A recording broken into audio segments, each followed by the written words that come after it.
Hey, superstars, it's your best friend, Scott. Yeah, you. I'm talking to you. It is time for our September recap video. We've got a couple of VRs to do in our shareholders meeting, and then we've got some gifts and care packages to go over, and we're going to close it out with some purchases. So let's jump right in. My bestie Brent Richards is celebrating like a year on YouTube or a bajillion friends or something like that. I don't remember. I'm getting old. But he wants us to talk about our greatest day in the hobby. And a lot of these things don't happen overnight. And I have told this story before, but it is worth repeating. Shortly after deciding to focus on sports art with my YouTube channel, I came up with an idea, and it wasn't necessarily a new idea, kind of that one red paperclip thing where you keep trading up to get the card you want, but my spin was that I wanted to sell people worthless cards for exorbitant amounts of money, but I would throw in a doodle or a painting or whatever to make it work. And then eventually I'd earn enough money to buy my Grail card, and the response was completely overwhelming, and I got way more requests than I needed almost immediately. About a year into that project, I was at a rinky-dink little card show and I found my card. It was way less than I'd planned on paying and it wasn't graded, so there was a bit of a risk there. I looked it over really closely and compared it to other T206 cards. I checked the ink and I looked at it under a black light and a loupe, and it even smelled right, so I was pretty confident it was real. Maybe that day that I found this card was the greatest day in my hobby life, but I still needed to know it was real, so I sent it into SGC and it passed, so that added to it all, but that was a different day, so I don't know the rules here. But somewhere during this whole thing, I came to the realization that I could expand what I'm doing as a hobby and try to make a business out of it because I had so much enthusiastic support. And making that video where I finished up all the commissions that I had agreed to and showing off my prize, that was something that was really special too, you know. So this card represents all that stuff, and that could have been the best day in my hobby life. Maybe it's not the nicest copy out there, sure, but it sure does mean the world to me, you know. Or maybe the single greatest day in my hobby life was February 1st, 2024. That was not the day when I came up with the quest for my Holy Grail idea, or when I bought the card, or when I got it back from SGC, nor was it the day that I revealed it to all of you guys and then made a fool out of myself when I ran the bases at the Cy Young Memorial. But it was the day when I did finally make the leap. I officially quit my day job at the ad agency and decided that this whole sports art thing wasn't a hobby anymore. This is my livelihood now, and I love it, and I love you guys. And yeah, I think I failed at this whole single greatest day in the hobby idea, but whatever.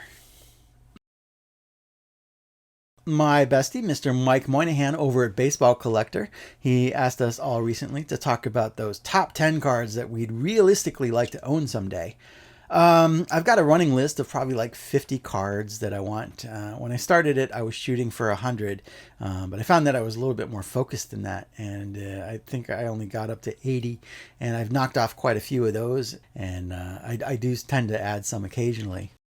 Another thing that I consider is that I don't make a lot of money. That's not a complaint. That's just something that I have to keep in mind. And I have never bought a comma card, and I have expensive tastes, but I don't think it's fair to my family that, they support me right now in what I'm doing. So I can't really be frivolous with my hobby funds. Not to say that someday I can be. I don't know what's in store for me. Maybe some of the comma cards on my list will be out of reach by the time I get to a place when I can spend like that. Maybe I move on from stuff and I keep the collection super tight like Sammy Thunder does. Anyway, here are 10 cards that I would like to own someday, and fair warning, I did cheat just a little bit. Number 10. I don't know why I haven't picked this up yet, but I could find this card for under $100 maybe. It's the 1933 Gaudy Earl Averill. I could possibly hold out for a signed one, but I'm not really that picky. Number 9, I have a Tris speaker in my collection, but I do not have an E120. Those ornate borders are pretty cool. We're looking at the 1922 American Caramel E120 Tris speaker. Number 8, 1957 Swift Meets Rocky Colavito. A lot of you hate these cards, but I think they're really, really cool. The fact that you were supposed to take these apart and build a little 3D baseball player, that's super neat to me and right up my alley. Number 7, this one's actually pretty new to my list. I just picked up the Addy Joss from this set this year, and I love it even more in person, and now I want more. So naturally, I would like to find a 1906 Fan Craze Nap Lajoie. Number 6, here's where I start cheating. There are 3 autographs that I really covet, the first one being Tris Speaker. Number 5, this is probably the most expensive card here, and I'm likely already priced out of this one, but if I'm never saying never, someday I'd love to own a 1949 Bowman Satchel Paige.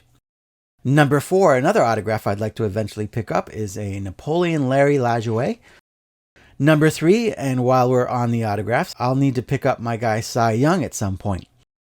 Number 2 is probably this high on the list because I never see them come up, but all Indians collectors covet the 1916 Sporting News Ray Chapman. He did not have many cards at all, and this one's not cheap or easy to find. And number 1, the 1911 T205 Addie Joss. Joss and Chapman, both tragic stories and big parts of Cleveland baseball history. Easier to find than the Chapman card, but this card was released posthumously, and it is absolutely gorgeous. Theo is celebrating 2,000 subs, and if you haven't seen his video, I do play a part in his giveaway. He asked me to make up some cards out of the commission that I just finished up for him, and he's giving those away. So he simply wants to know what your favorite Clemente card is, and all you got to do is leave a comment on his channel. Pretty simple, though. Mine is this 71 Topps Clemente that I won from Theo. There it is. Not a lot to report, honestly. Sales in September were pretty soft. I did not sell any more Diego cards. I've been working on the same t-shirt design for probably like 3 weeks now.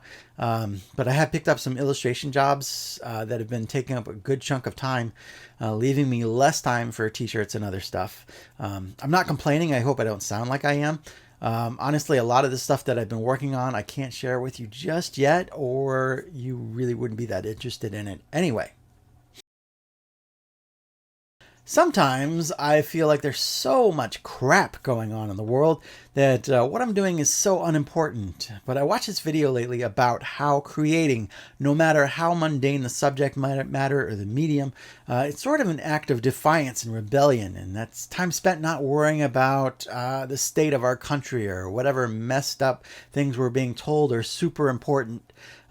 It's time away from our social media algorithm overlords, right? And that's time that I'm putting something into the world rather than consuming all the doom and the gloom that we're being fed on a daily basis. It's exhausting. But I get to get up in the morning and I draw a picture and I earn $1, and that is an amazing thing, right? So I'm also sharing that release with all of you guys, all my audience, and sometimes that means something to you too, and that's good for you too. And so what I'm doing is actually super important, right? And I should hold my head up high. According to that video that I just watched anyway. But the point is, producing and consuming when it comes to hobbies is healthy and vital, and it's good for all of us. So let's do more of that, right? My bestie Jason Aaron Goldberg, he went to a card show recently and picked up some goodies to share with me. This says, "Hey Scott, just a few bits of shenanigan spoils to say thank you for your art and content. Keep up the great work.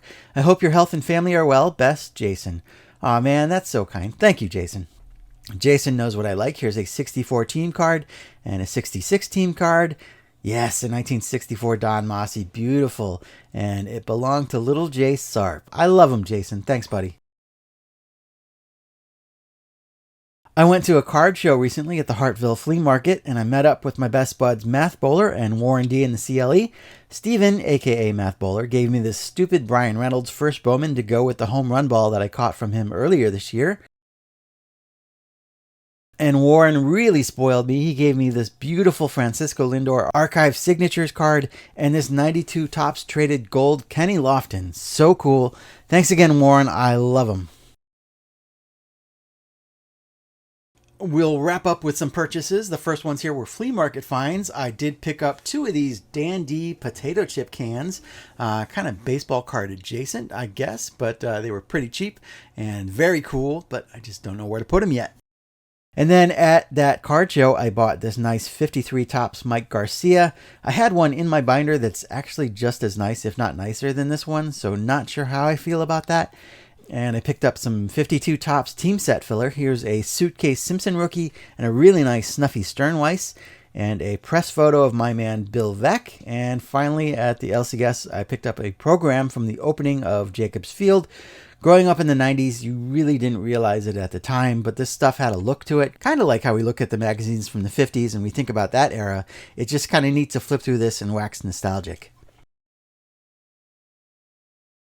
Oh, I almost forgot. My biggest and favorite purchase in September was this fantastic handmade baseball card display from the Drew. I absolutely love it, and I love that I got to support the Drew, who's been so supportive of me too. I know he's sold out or whatever, but if you bug him, I'm sure you can convince him to make some more. These are fantastic. So that's it for now. Big thanks to Brent, Mike, and Theo for the thought-provoking VRs, and of course thanks to Jason for the goodies, and to Steven and Warren for coming in to hang out and hobby with me. Thanks to the Drew for hooking me up with the display, and thanks to you guys for watching. Go check out reindeerstudios.com, buy some Martin Diego cards and t-shirts, take good care of yourselves, take care of each other, and we'll see you real soon.